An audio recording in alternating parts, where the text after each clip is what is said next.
So these are your notes of how to use and to make a Punnett square.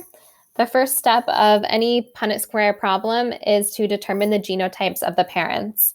So in this example, we're given descriptive words and some hints for what our genotype could be. So this says cross an individual who is homozygous dominant for tall, capital T, with an individual who is heterozygous. In plants, tall is dominant over short. So for my parent number 1, I know that because this is homozygous dominant, that there will be 2 uppercase T's. So it tells me that tall is dominant, which is the capital T, and I know that a homozygous dominant individual will have 2 of those. So an individual that is heterozygous is going to have a mixed genotype. So that's 1 capital T and 1 lowercase t. Once I know my parents' genotypes, I can split the letters of the genotype for the parent, and they need to go on the outside of the Punnett square. So 1 parent goes on the top, and 1 parent goes on the side. It doesn't really matter which goes where, you'll get the same results for your Punnett square. You'll see it written some places that the female goes on the side and the male is on top.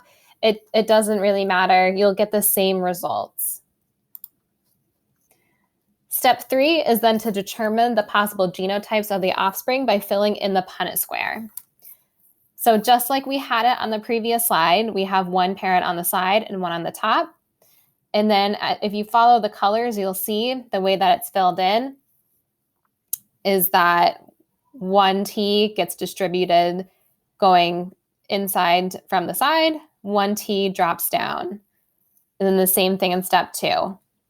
1 goes to the right, 1 drops down. And you follow that pattern until you have the entire square filled in. Once our square is filled in, we need to summarize the results to make sense of them. We're going to look at both genotype and phenotype ratios and percentages. So the genotype percentage is going to be 50% homozygous dominant and 50% homozygous recessive.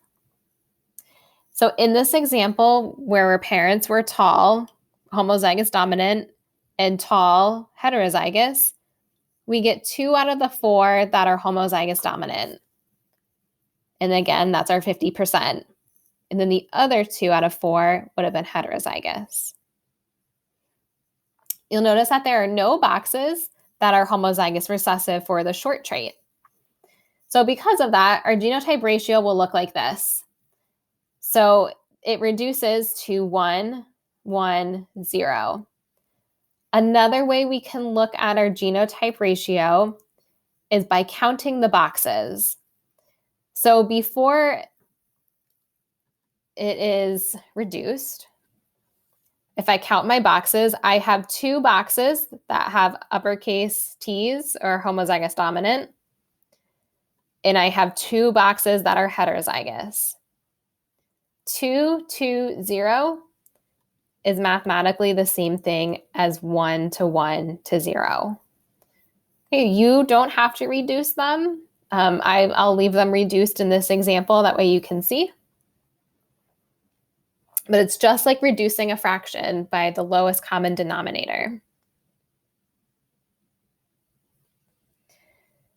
So the next part of our summary would be the phenotype ratio.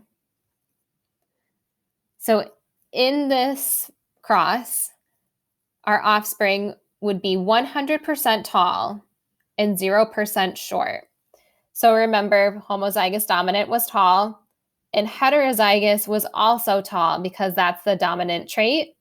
We had 0% that had little t, meaning that 0% have a short phenotype. Our phenotype ratio then is 1 tall to 0 short. So 1 meaning 100% tall. So the ratios and the percentages really go hand in hand.